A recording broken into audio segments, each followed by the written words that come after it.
Tiene la palabra la asambleísta María Alejandra Vicuña.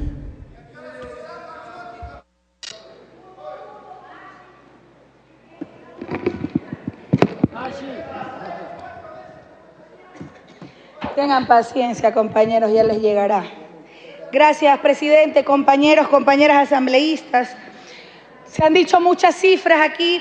Los resultados del INEC demuestran que la población ecuatoriana tiene una edad promedio de 28 años. 1 de cada 3 ecuatorianos en nuestro país son jóvenes.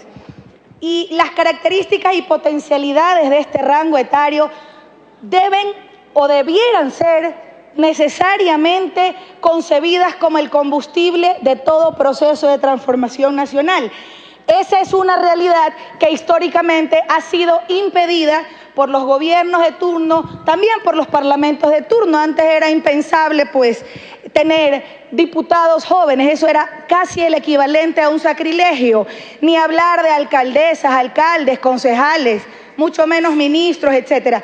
Y esa es una realidad que empieza a cambiar, probablemente no con la suficiente rapidez, celeridad, fuerza que debería, porque precisamente venimos arrastrando viejas estructuras, pero empieza a cambiar ¿a partir de qué? A partir de una lucha incesante de una juventud organizada que de forma irreverente se planta frente a las estructuras del poder, a esas viejas y caducas estructuras del poder, y exige cambios y exige que su voz sea incluida, sea considerada y que su participación sea una realidad imperante.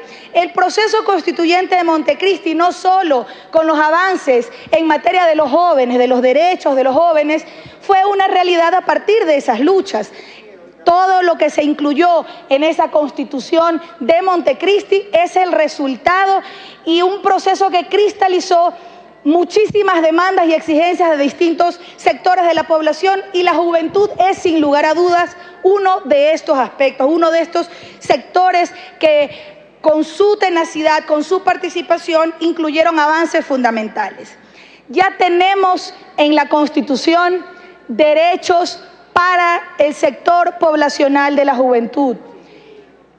Esta ley no puede sino ser un instrumento catalizador, un canal, un camino para viabilizar lo que ya establece la Constitución. El error más grande que este Parlamento puede hacer en desmedro de los intereses de los y las jóvenes es repetir y convertir a este proyecto de ley en una suerte de rosario de derechos, en un copy-paste de lo que plantea la Constitución. Los jóvenes tienen derecho al deporte, los jóvenes tienen derecho a una educación de calidad, los jóvenes tienen derecho a la salud, los jóvenes tienen derecho a la justicia en igualdad de condiciones, etcétera, etcétera. Eso ya lo sabemos, los jóvenes ya lo saben. Eso no necesitan y no quieren los jóvenes. Los jóvenes quieren que esta ley sea un instrumento que pueda catapultar su efectiva y eficiente participación en todos los niveles de participación, en los niveles del poder político, en los niveles territoriales. Y en ese sentido, la idea no es empezar a generar un invento de institucionalidad, que es un aspecto medular que este proyecto de ley debe tratar. El resto es cuento. Lo de fondo es, si no hay una institucionalidad sólida que permita bajar a tierra esos derechos garantizados en la Constitución, de nada nos sirve estar debatiendo aquí. De nada nos sirve reunirnos con las organizaciones juveniles que expresan sus legítimas demandas exigiendo que esta ley no se constituya una vez más en letra muerta. Los esfuerzos que se han hecho tratando de construir una estructura orgánica desde un Estado con una visión distinta, que hoy sí plantea el ser desde el Estado y desde lo público algo eficiente y eficaz en función de los objetivos nacionales y en función de los ciudadanas y ciudadanas de nuestro país. ¿Cómo articularla? Eso es lo que debería plantear este proyecto de ley. Las rectorías en los distintos ámbitos ya están establecidas en la Constitución. La Rectoría de Salud la tiene la Autoridad Sanitaria Nacional, al igual que en educación la tiene la Autoridad Educativa Nacional, en el tema de seguridad social y vivienda lo propio. Esta ley lo que tiene es que crear, a partir de la estructura orgánica que ya está establecida, esa articulación para que la juventud o los temas o los programas directamente relacionados a este importantísimo grupo de la población se transversalicen de manera eficiente y eficaz. El resto, compañeros, con todo respeto, es cuento. Y esa participación activa de los jóvenes tiene que también estar garantizada con mecanismos claros en este instrumento legal. ¿Cómo van a participar los jóvenes dentro del sistema que ya está establecido? Es que lo que plantea este proyecto de ley no tiene ninguna diferencia en esa ley que ya lleva más de 10 años, que nunca pudo ponerse en práctica por falta de un reglamento, porque nunca hubo ni el interés ni la voluntad política de hacerlo. ¿Cómo vamos a articular esa estructura orgánica del Estado con los mecanismos de participación efectiva que ya rezan en otros cuerpos legales? La Ley Orgánica de Participación Ciudadana los establece.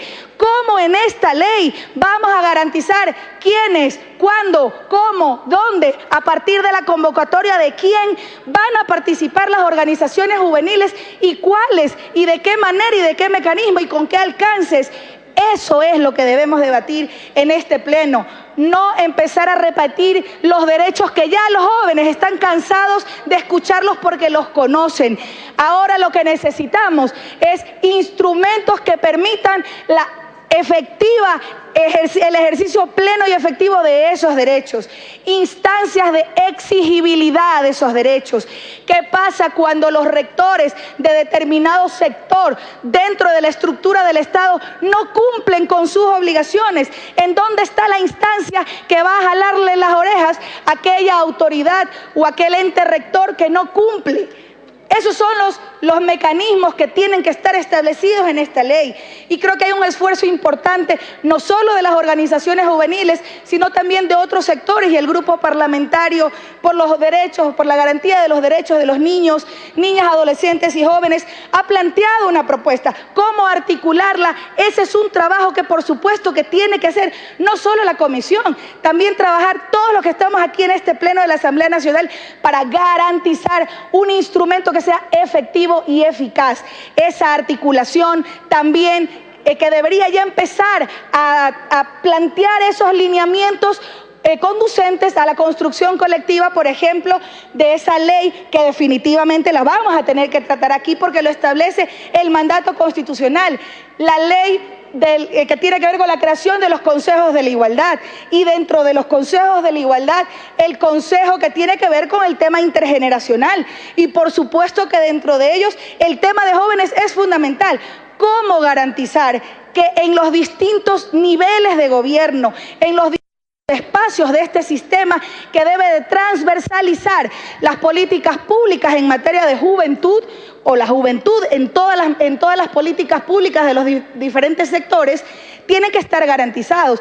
Esos son los mecanismos que en este pleno deben de debatirse, no repetir las cifras que son importantes para argumentar por dónde debemos empezar a caminar, pero sin una institucionalidad fortalecida que garantice la presencia y la participación plena en la toma de decisiones también por parte de los jóvenes. Sin eso el resto es cuento, y sin eso no es posible tener una herramienta eficaz. Yo creo que ese es el esfuerzo que debería hacer este pleno. Estamos también trabajando en presentar textos alternativos que sustenten esta inquietud, que no solo nace del grupo parlamentario, que sin dudas nace a partir de esos planteamientos de las organizaciones juveniles, que lo que quieren es resultados eficientes, que sean instrumentos eficientes, que no queden en letra muerta y que efectivamente aterricen y hagan una realidad ese artículo 39 de la Constitución, que es nuestra obligación desarrollar,